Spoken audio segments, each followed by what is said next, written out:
Après, nous êtes intéressé à l'influence des variations de stock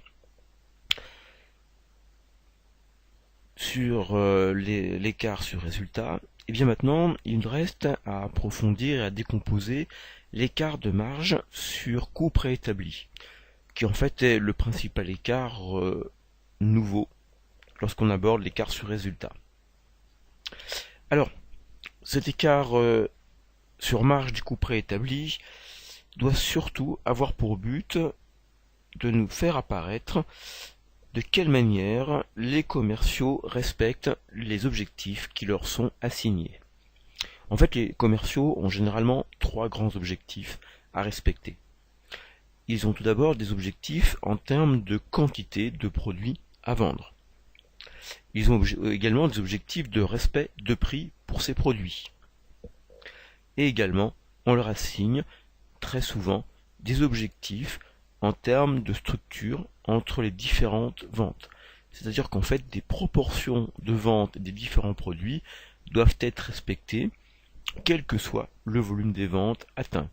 Si je vends 3 produits A pour 4 produits B, je multiplie par 10 les quantités vendues, je m'attends à avoir 30 produits A vendus et 40 produits B, par exemple.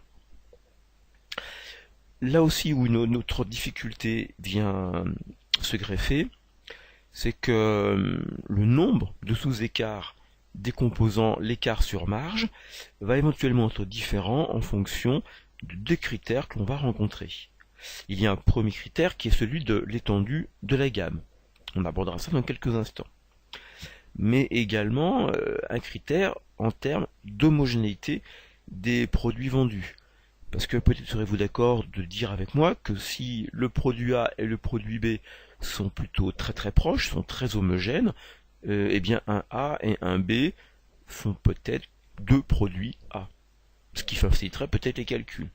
Au contraire, si on est face à un fort degré d'hétérogénéité entre produits, un produit A et un produit B n'ont strictement rien à voir ensemble. Par exemple, une chaise et un coffre.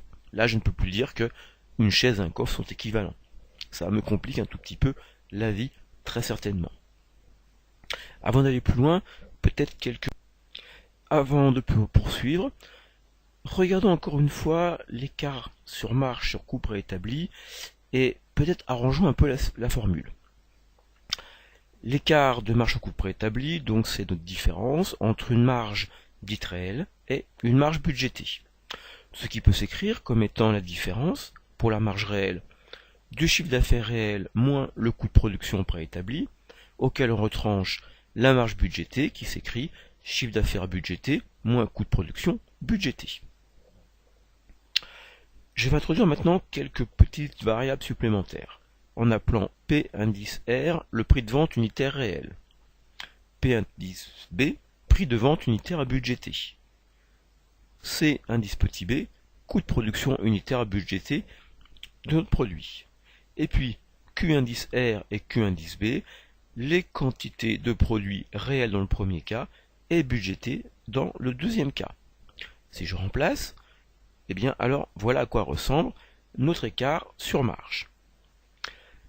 Le chiffre d'affaires réel, eh bien c'est le prix réel fois la quantité réelle. Quand je lui retranche le coût de production préétabli, eh bien c'est le coût budgété unitaire fois la quantité réelle. La quantité réelle est commune, on peut factoriser, la marge réelle devient alors prix réel moins coût unitaire budgété multiplié par la quantité réelle. Même approche du côté de la marge budgétaire, qui maintenant peut s'écrire prix budgété moins coût budgété unitaire fois la quantité budgétée.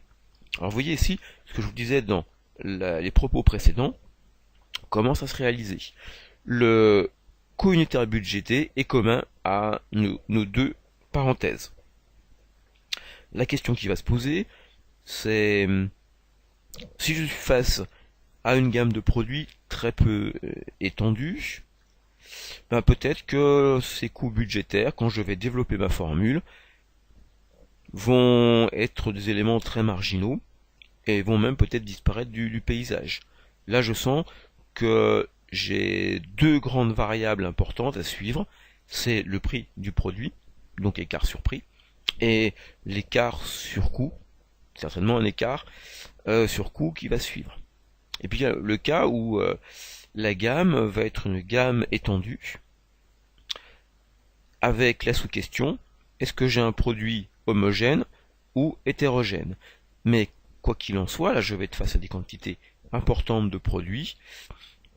Là, les choses vont être un peu plus compliquées, puisque je vais avoir des notions de marge unitaire, je vais avoir des notions de prix, de quantité et de respect de composition et de volume entre tout ça. J'ai 3 sous-écarts peut-être plutôt qui vont apparaître.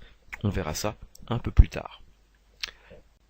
Pour l'instant, allons sur ce qui est la situation pour nous la plus simple.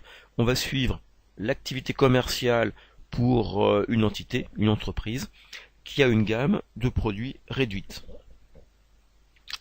Ce qui veut dire que une gamme réduite, c'est que l'on peut s'amuser à suivre chaque produit ou éventuellement chaque famille de produits de manière individuelle.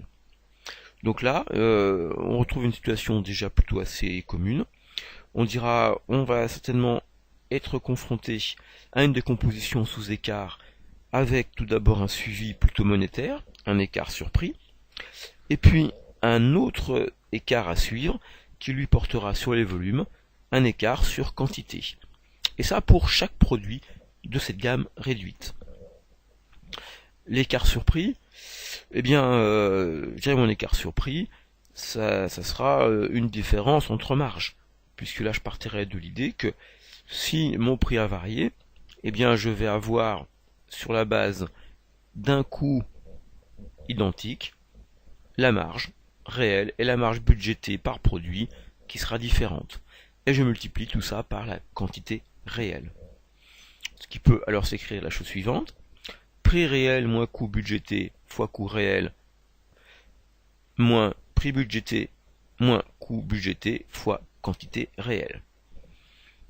La simplification d'elle-même s'impose, dès que je vais commencer à développer ce qu'il y a entre parenthèses, je vais me retrouver avec moins coût budgété fois coût réel, moins coût budgété fois coût réel. Et bien il me reste alors, pour mon écart sur prix, une différence entre un prix réel fois la quantité réelle, moins un prix budgété fois la quantité réelle. Oh mais ça me rappelle quelque chose. Je peux l'exprimer légèrement différemment, parce que un prix fois une quantité, ça s'appelle un chiffre d'affaires. Donc une autre possibilité, c'est de dire l'écart sur prix, c'est le chiffre d'affaires réel, prix réel fois quantité réelle, auquel je vais retrancher un chiffre d'affaires préétabli, un prix budgété fois une quantité réelle. Vous voyez là, l'écart sur prix, finalement, c'est quelque chose plutôt d'assez facile à calculer. L'autre écart est un écart sur quantité. Et bien là, je garde toujours mes vieux réflexes. Je dirais, c'est des quantités qui vont être comparées, donc une quantité réelle et une quantité qui était prévue, budgétée, que je vais multiplier par une marge commune, la marge budgétée. Dans maintenant la vidéo qui va suivre, on va utiliser un grand tableau pour pouvoir faire apparaître ces écarts sur prix, sur quantité, et l'écart qu'ils expliquent, l'écart sur coût préétabli. Ce tableau, en fait, nous servira plusieurs fois. Pour ceci, nous avons besoin, pour nos calculs, de faire apparaître des éléments de budget, de faire apparaître des éléments réels, de faire apparaître des éléments préétablis, que l'on ira comparer pour obtenir l'écart sur marge, l'écart de prix, l'écart sur quantité. Ça, c'est pour notre gamme réduite. Et puis, une partie complémentaire du tableau sera développée lorsqu'on abordera le problème de la gamme étendue. Mais ça, c'est une autre histoire. Pour l'instant, dans la vidéo suivante, intéressons-nous de nouveau à notre cas ABC. Merci de votre attention.